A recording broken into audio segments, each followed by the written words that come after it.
અભય થઈને નિષ્પક્ષતાથી નિરપેક્ષ રીતે વાસ્તવિકતાનો અરીસો રૂપી સચોટ માહિતી લાવતો સત્યની સાથે અભય ટાઈમ્સ।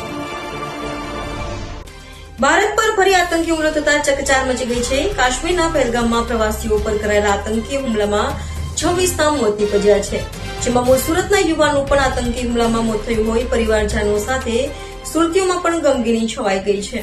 ત્યારે સુરતમાં જ મૃતક યુવાનના અંતિમ સંસ્કાર કરાશે તેમ જાણવા મળ્યું છે। કાશ્મીરના પહેલગામમાં મંગળવારે થયેલા આતંકવાદી હુમલામાં 26ના મોત નીપજ્યા છે, જેમાં મૂળ સુરતના યુવાનનું પણ મોત નીપજ્યું છે। કાશ્મીરના પહેલગામમાં મંગળવારે થયેલા આતંકવાદી હુમલામાં મૂળ સુરતના પણ મુંબઈમાં રહેતા કળથિયા પરિવારના 4 સભ્યો પૈકી મોભી એવા 44 વર્ષીય શૈલેષ કળથિયાનો ગોળી વાગતા મોત થયાના સમાચાર પ્રાપ્ત થયા છે, જ્યારે તેમની પત્ની અને પુત્રનો બચાવ થયો હતો। સુરતમાં આ સમાચાર વાયુવેગે પ્રસરતા પરિવારજનોમાં શોકની કાળીમાં છવાઈ ગઈ છે।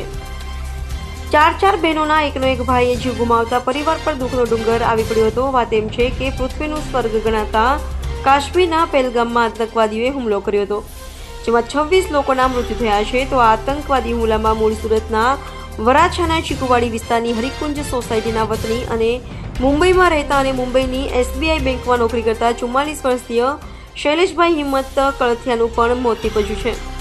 હિંમત કળથિયા તેમની પત્ની શીતલ કળથિયા, પુત્રી નીતિ અને પુત્ર નક્ષ સાથે મુંબઈથી કાશ્મીર ફરવા માટે ગયા હતા। દરમિયાન શ્રીનગરથી પહેલગામ ફરવા ગયા હતા અને વિવિધ જગ્યાએ ફરીને મંગળવારે તેઓ ત્યાંના મિની સ્વિટ્ઝરલેન્ડ ગણાતા સરન વેલીમાં પહેલગામથી ઘોડા પર બેસીને કુદરતના સૌંદર્યને નિહાળતા હતા। તે જ સમયે આતંકવાદીઓ હુમલો કર્યો હતો। વધુમાં બજરંગનગર સોસાયટીમાં અગાઉ રહેતા જૂના પાડોશી ગોયાણી ખોડીદાસે કહ્યું કે શૈલેષ હિંમતભાઈ કળથિયા મૂળ અમરેલીના દામનગરના ધુફણિયા ગામના વતની છે, જોકે સુરતના નાના વરાછાના ચીકુવાડી ખાતે આવેલી હરિકુંજ વિભાગ 2માં 29 નંબરનું મકાન તેમનું છે। પિતા પણ ગામમાં રહેતા હોવાથી હાલ ઘર બંધ હાલતમાં છે, જ્યારે પહેલો માળ ભાડે આપેલો છે। શૈલેષભાઈ 4 બહેનોમાં એકના એક ભાઈ હતા। માતાના અવસાન બાદ પિતા 2 વર્ષથી વતનમાં રહે છે। શૈલેષભાઈ SBIમાં કામ કરતા હતા, જોકે છેલ્લા 1 વર્ષથી મુંબઈની SBIમાં કામ કરી ત્યાં જ પરિવાર સાથે રહેતા હતા। અગાઉ 9 વર્ષ તેમણે વડોદરાની SBIમાં કામ કર્યું હતું અને ત્યાં જ રહેતા હતા। વધુમાં શૈલેષભાઈ કળથિયાનો જન્મ 23મી એપ્રિલ 1981ના રોજ થયો હતો, જ્યારે કાશ્મીરમાં ગતરોજ ઘટના બની અને આજે 23મી એપ્રિલ છે, એટલે કે જન્મદિવસના 1 દિવસ પહેલા તેમનું મોત થતાં પરિવારમાં પણ શોકની કાળીમાં છવાઈ જવા પામી છે। 23મી એપ્રિલના રોજ જન્મ હોવાથી સંભવતઃ જન્મદિનની ઉજવણી કરવા માટે જ શૈલેષભાઈ કાશ્મીર ગયા હોય એવી શક્યતા છે। મારું નામ રમેશભાઈ ધીરુભાઈ ટાકેચા, એમનું નામ છે શૈલેષભાઈ હિંમતભાઈ કળથિયા અને હરિકુંજ સોસાયટી વિભાગ 2 ત્યાં એમનું રહેવાનું છે। અમે પણ સાથે રહીએ છીએ, એમના પાડોશી છીએ, અમે એક જ સોસાયટીમાં રહીએ છીએ અને બોમ્બે નોકરી કરતા શૈલેષભાઈ।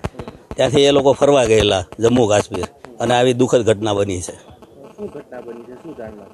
જાણવા એવું મળ્યું છે કે ભાઈ આતંકવાદી હુમલામાં એમને જરાક ગોળી વાગી ગઈ છે એવું બનેલું દુઃખદ ઘટના બની છે। એમના પરિવારમાં તો અત્યારે કોઈ અહીંયા નથી રહેતું। એમના પરિવારમાં એના પપ્પા છે, એના મમ્મી 2 વર્ષ પહેલા એક્સપાયર થઈ ગયેલા છે અને અત્યારે તો મકાન આખું ભાડે આપેલું છે। અને હિંમતભાઈ જે એના પપ્પા છે એ ધુફણિયા રહે છે, દામનગર તાલુકો, જિલ્લો અમરેલી, સૌરાષ્ટ્રમાં રહે છે।